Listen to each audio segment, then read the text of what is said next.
you shouldn't send this email saying you're guaranteeing something. So Larry's been building this, and we're excited about what he's going to show you. Thanks, Matt.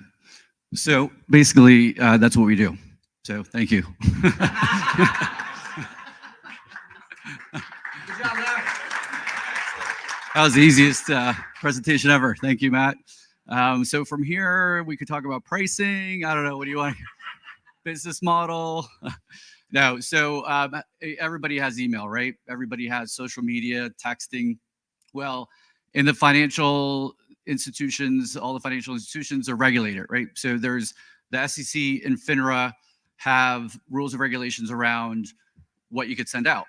And all these firms have to abide by this 17A-4 rule from the SEC, which states that you have to record all of your data, keep it, review it with compliance teams, and then have it readily accessible for 2 years, but also keep that data for up to 6 years, right? There have been other companies that have done this over the years. They're old legacy products that have been around for at least 20 years. They're PE owned. As we were talking, a number of entrepreneurs today said that there's these legacy products and they're old, they're outdated, they're cumbersome, they're hard to use. And we saw a space here that we were like, okay, these products that are here are very expensive. Their UIs are terrible. And they're not integrated. They're not putting in any innovation into these products, and there's no AI. So we were like, okay, let's look at this and review the whole industry, especially the RIAs, and find out specifically what they're using, how they're using it, and how do we fix it, and how do we solve for it. And that's what we're doing here at Archive Intel. I think I covered like 5 slides just there. Oh, I do have a clicker. Look at that. Technology. There we go. Perfect. So the big thing that's been happening recently and why this is trending more than ever is over the past 2 years, there have been $2.7 billion worth of fines passed down to all the financial institutions. And now they're even dripping down into the smaller broker dealers, the asset managers, the hedge funds, and the RIAs. So how do you solve for that, right? The one thing that we're seeing is everyone's using these apps. They're communicating through WhatsApp, TikTok, right? Even Pinterest we've seen recently. And no one's archiving these, right?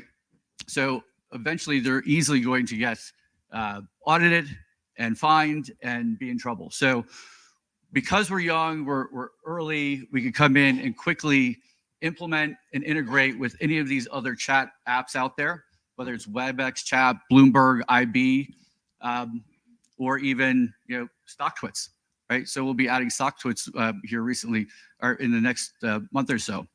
So, the one easy thing to do is fix the UI, right? Fix the ease of use, lower the pricing, have some reasonable pricing for the RAs in the industry, and implement artificial intelligence, as well as cover the basis for all iMessage, as well as any other chat apps out there.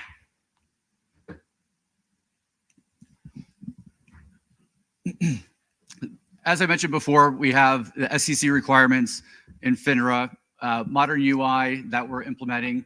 We're covering the SEC, FINRA, and the SFTC rules and regulations.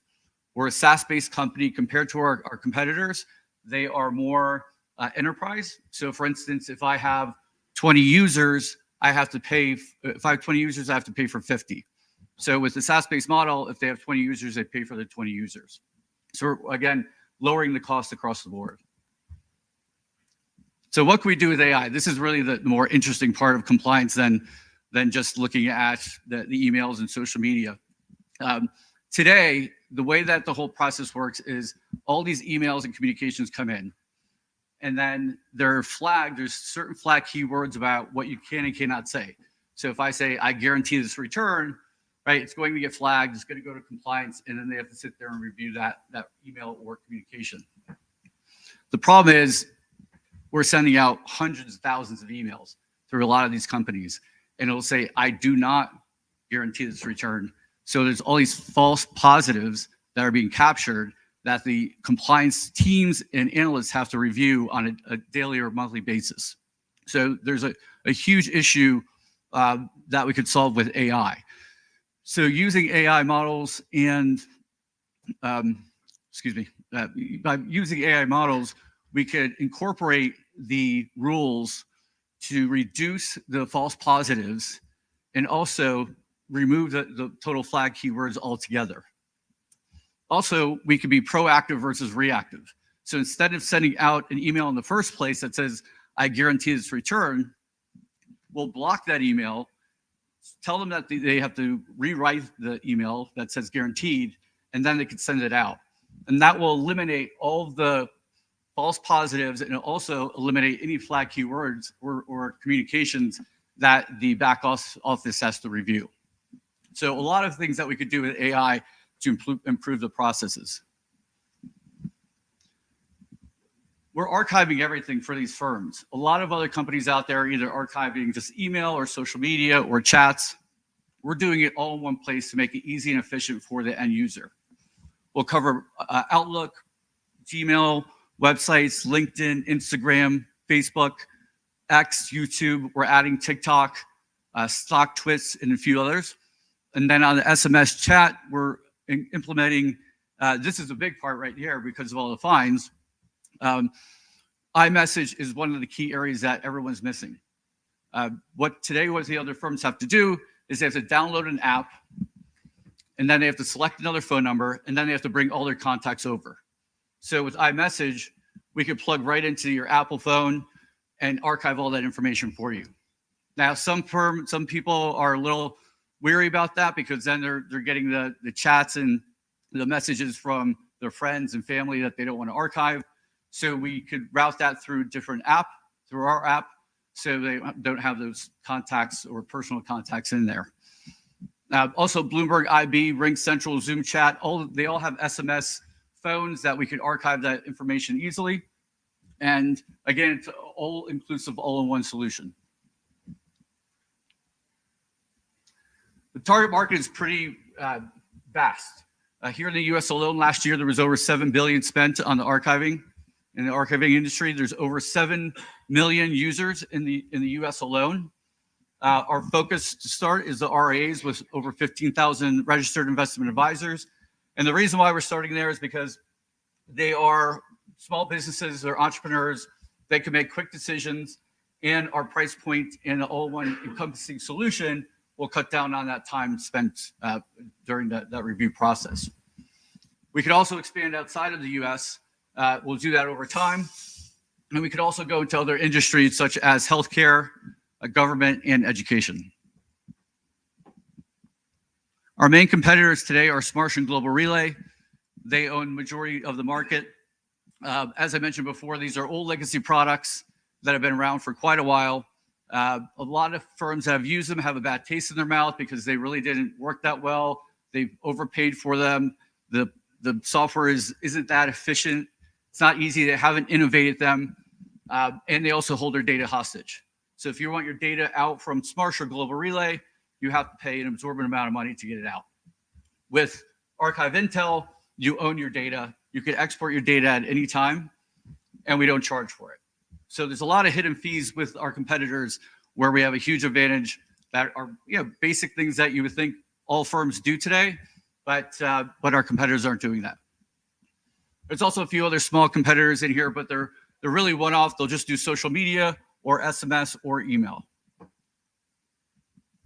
It's a smart investment for all of our clients and all firms in the financial industry, basically because you are paying for every extra connector that you add on there. You're paying for your data, you're paying for onboarding, you're paying for training. At Archive Intel, you're not paying for any of that. It's all-inclusive SaaS-based model starting at $99 a month. Includes the first 3 emails, 3 social media connectors, 1 SMS, and 1 website. Where we see the uptick is adding more connectors through additional social media, website, and more so around iMessage. Over the past month, we've been getting more and more requests to archive iMessage directly, or again, Zoom or Ring Central. We also offer annual subscription with a discount, and as I mentioned, there's no onboarding fees. So we're coming in compared to our competitors about I would say anywhere from 25 to 50% less than what they're charging today. And to kind of wrap it up, we have a team of experts. I've been in the industry for a little bit over 25 years. I've worked for Schwab, New York Life. I've had 3 exits before this. You can tell I'm a little nervous today. I haven't done this in a while. It's like pre-COVID. I'm used to doing Zoom where people are just like to say, hey, you're on mute. Just unmute it. We're good. Ravi Gupta, he's based here in Phoenix, Arizona. Unfortunately, he couldn't make it. He was at a wedding over in New Zealand. He spent 25 years in the financial sector within IBM and EY. And then our sales guru, Shay Warner, he's worked in the financial and fintech area with Oppenheimer and Tiffin. He and I, over the past 2 companies, have put together a unique sales strategy to go to market that I think is kind of our secret sauce that has worked quite well. And we've implemented it here in Archive Intel as well, where we're on average doing anywhere with a small team of 2 to 3 people, about 40 to 60 demos a week. And then taking about 5 or 10 of those and closing them over time every week. So it's a unique sales strategy that I think a lot of smaller firms can't get their head around. And that's it. That's our Archive Intel. So any questions? Everything that I say is bad, but also archive. And nightmare. We use March, which is crap. I mean, okay, you're going to work forever. It's a huge problem. Hedge funds, advisors. Advisors don't love doing this, but it has to be done. That's the law, and we've needed a money. These are oligopolies that are existing. So it's a really unique solution, and Social Leverage has it stuck with brokerages and RIA connections. We can help accelerate this, very quickly. A couple of questions? Yes. Well, as you know, there's a lot of other compliance issues that RIAs and anybody with regulated really face. And I'm wondering if you looked at being able to become part of the packages and that these guys at S&P Gold offering to those firms. Say, hey, this is one more thing I'll try to do. Right. Now, that's a great question. So there's a vast array of other compliance needs for financial institutions. Can we integrate, partner, or add those other compliance needs like AML, cybersecurity, things like that? We're going to focus on this niche space to start. And as we grow, we have looked at other small startup companies that we could either acquire or we could build that technology ourselves in-house.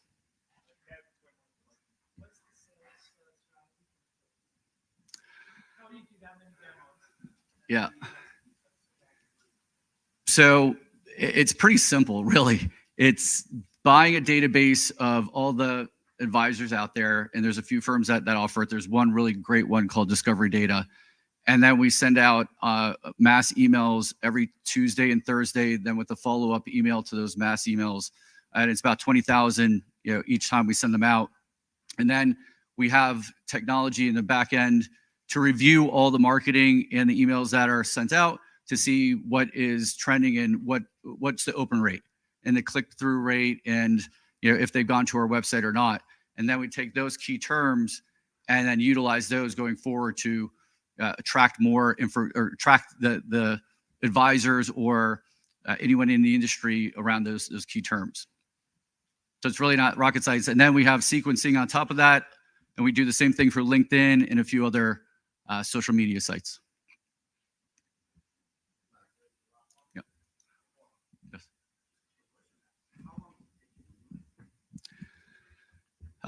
Yes. For a small firm, less than 10 users, 15 minutes. It's really simple. The only thing that will take a little bit longer is if we move over your data, depending on how much data it is, it could take anywhere from a day to a month. So a terabyte of data might take 3 to 4 weeks to bring over. 50, 100 gigabytes could take a few hours.